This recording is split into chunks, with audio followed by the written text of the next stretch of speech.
মানুষজন বলাবলি শুরু করলো যে ব্রিটিশ যে প্রধানমন্ত্রী সেই সময়ে ছিলেন উইনস্টন চার্চিল, তার আন্টি এই ড্রেসডেনে বসবাস করে, সেই জন্য সে আসলে এখানে বোমাবর্ষণ করবে না। তো আমি আছি এখন ড্রেসডেনে, আর আজকে ঘুরে দেখাবো এই শহরটি।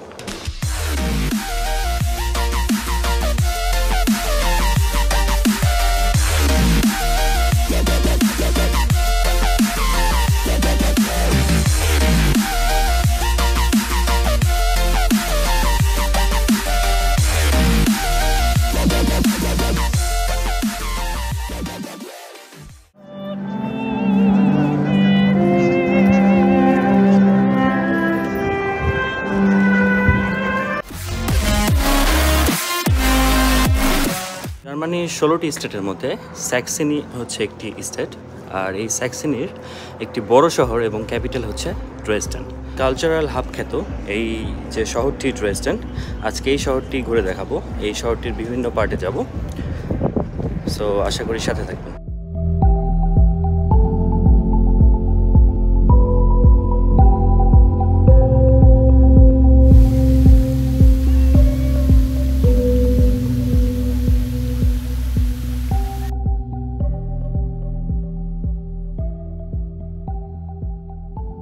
এই ড্রেসডেনে কালচারাল হাব খ্যাত এই শহরটি একটি ডার্ক হিস্ট্রি রয়েছে, যে এই ডার্ক হিস্ট্রিটাকে বলা হয় ফায়ার স্টর্ম অফ ড্রেসডেন। তো দ্বিতীয় বিশ্বযুদ্ধের শেষের দিকে 1945 সালে যখন জার্মানির বিভিন্ন প্রান্তগুলোতে, জার্মানির বিভিন্ন বড় বড় শহরগুলোতে ইউএসএ এবং ইউকের যে বিমান বাহিনী ছিল তারা বোমা বর্ষণ করতেছিল, সেই সময় ড্রেসডেনে আসলে বোমা বর্ষণ হচ্ছিল না। মানে ড্রেসডেন একটি শহর ছিল যেখানে তখন পর্যন্ত অন্যান্য যেগুলো বড় শহর সেগুলোতে হয়তো বা 2-3 বার বোমা বর্ষণ হয়েছে, কিন্তু ড্রেসডেনে তখনও হয় না। এই ব্যাপারটিতে ড্রেসডেনবাসী বেশ খুশি ছিল, এবং সবথেকে বড় বিষয় হচ্ছে তখন অনেক ধরনের মিথ বিশ্বাস করা শুরু করলো মানুষজন। সো মানুষজন বলাবলি শুরু করলো যে ব্রিটিশ যে প্রধানমন্ত্রী সেই সময়ে ছিলেন উইনস্টন চার্চিল, সো তার আন্টি এই ড্রেসডেনে বসবাস করে, সেই জন্য সে আসলে এখানে বোমাবর্ষণ করবে না। এই টাইপের বিভিন্ন ধরনের মিথ আসলে মানুষের মধ্যে ছড়িয়ে পড়েছিল, কিন্তু এটি বেশি দিন আসলে স্থায়ী হয়নি, কারণ 1945 সালের 13ই ফেব্রুয়ারিতে ইউএসএ এবং ব্রিটিশ যে বিমান বাহিনী ছিল তারা এই ড্রেসডেনে বোমাবর্ষণ করে এবং প্রায় 75% শহর পুরাটা গুড়িয়ে ফেলে, এবং এইটিকে ফায়ার স্টর্ম অফ ড্রেসডেন বলে। কারণ সেই বোমাবর্ষণের ফলে এত হিট সৃষ্টি হয়েছিল যে মানুষ যারা বাংকারের মধ্যে লুকিয়েছিল, জীবন বাঁচানোর জন্য যারা বাংকারের মধ্যে গিয়ে বসেছিল, তারাও সেই হিটে টিকতে পারেনি, তারাও সব মারা গিয়েছিল। সো সেই দিনটি ড্রেসডেনের জন্য একটি কালো অধ্যায়। সো সেই বোমাবর্ষণের ফলে প্রায় 25,000 মানুষজন মারা গিয়েছিল এক রাতের মধ্যে, এবং এটি ইতিহাসের জন্য একটা কলঙ্ক।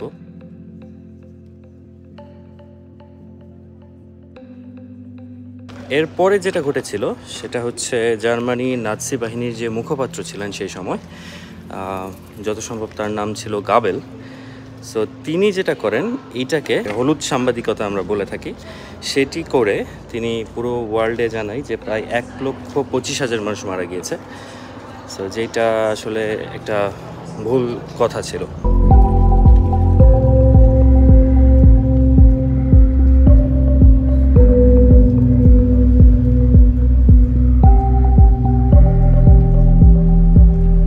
আমার পিছনে যে আর্টওয়ার্কটি দেখছেন এটিকে বলা হয় ফুস্টেনসুক, যেটি মূলত একটি পোর্সেলিন আর্টওয়ার্ক।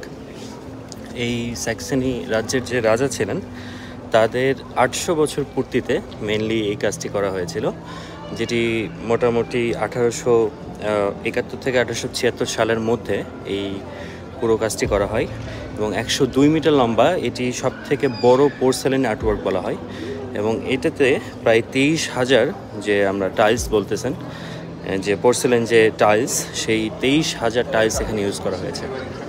সো এটা পৃথিবীর একটা বলতে পারেন যে একটা অসাধারণ একটা আর্টওয়ার্ক। এটি মূলত একটি ইতিহাস, যেটি আসলে সেই রাজবংশের ইতিহাস, যেটা তারা এই পোর্সেলিন আর্টওয়ার্কের মধ্যে দিয়ে এই দেয়ালে চিত্রায়িত করেছিলেন।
পিছনে যে এই কির্শেটা দেখছেন, এই কির্শেটাকে বলা হয় ফ্রাউনকির্che, যেটার অর্থ বাংলায় দাঁড়ায় যে আসলে মেয়েদের চার্চ। কির্শেটি মেইনলি 1743 সালে তৈরি করা হয়েছিল, কিন্তু এই কির্শের যে ইতিহাস সেটি আসলে অন্য জায়গায়। এটি মূলত দ্বিতীয় বিশ্বযুদ্ধে। সো দ্বিতীয় বিশ্বযুদ্ধে যখন ড্রেসডেনে বোমাবর্ষণ হয়, তারপরে এই কির্শেটি প্রায় সম্পূর্ণ ভেঙে গিয়েছিল, যেটি পরবর্তীতে সেই কির্শে যেমন ছিল সেই আদলে আবার এই কির্শেটি তৈরি করা হয়েছিল। সো এই কির্শেটি 1996 সালে আবার এটির কাজ করা শুরু করা হয়, কিন্তু এটি প্রায় অনেক দিন সময় লাগে। প্রায় $180 মিলিয়ন খরচ করার পর 2005 সালে আবার এই কির্শেটি ওপেন করা হয়, যেটি মেইনলি ড্রেসডেন যে সিটি, এই সিটির আসলে সিম্বল বলতে পারেন।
আমি এখন যে জায়গাটিতে হাঁটছি, এই জায়গাটিকে বলা হয় ব্রুল টেরেস।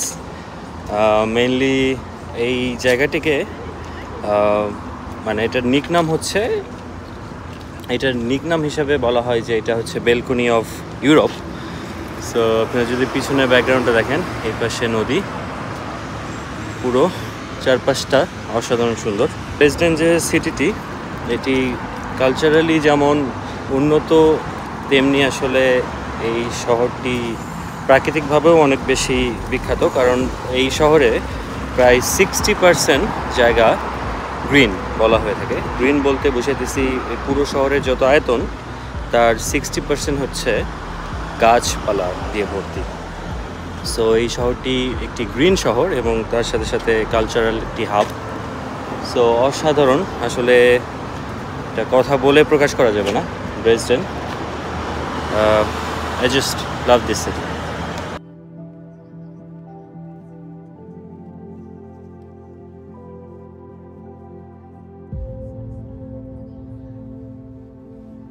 সো ড্রেসডেনে যেটা হয়েছে সেটা হচ্ছে যে পুরনো যে বিল্ডিংগুলোর পাশাপাশি যখন সোভিয়েত ইউনিয়ন তারা যখন দায়িত্বে ছিল এই ইস্ট জার্মানির, তখন তারা কিছু বিল্ডিং করেছে, যেটা মূলত আমার চারপাশে দেখতেছেন। এগুলো সব সোভিয়েত ইউনিয়নের যে স্ট্রাকচার, মানে বর্তমানে রাশিয়ার।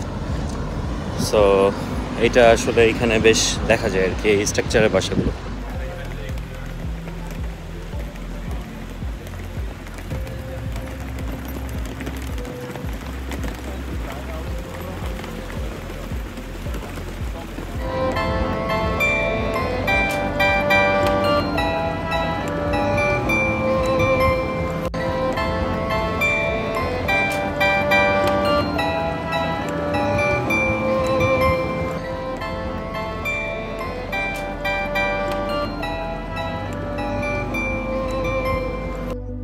আমার ভিডিওটি যদি ভালো লেগে থাকে অবশ্যই লাইক করবেন, কমেন্ট করবেন, আর যত পারেন সাবস্ক্রাইব করবেন। দেখা হবে পরবর্তীতে কোনো শহরে এবং আপনাদেরকে সেই শহরের ইতিহাস এবং শহরের সুন্দর সুন্দর জায়গাগুলো দেখানোর চেষ্টা করব। আজকের মতো এখানেই, ভালো থাকবেন, টাটা।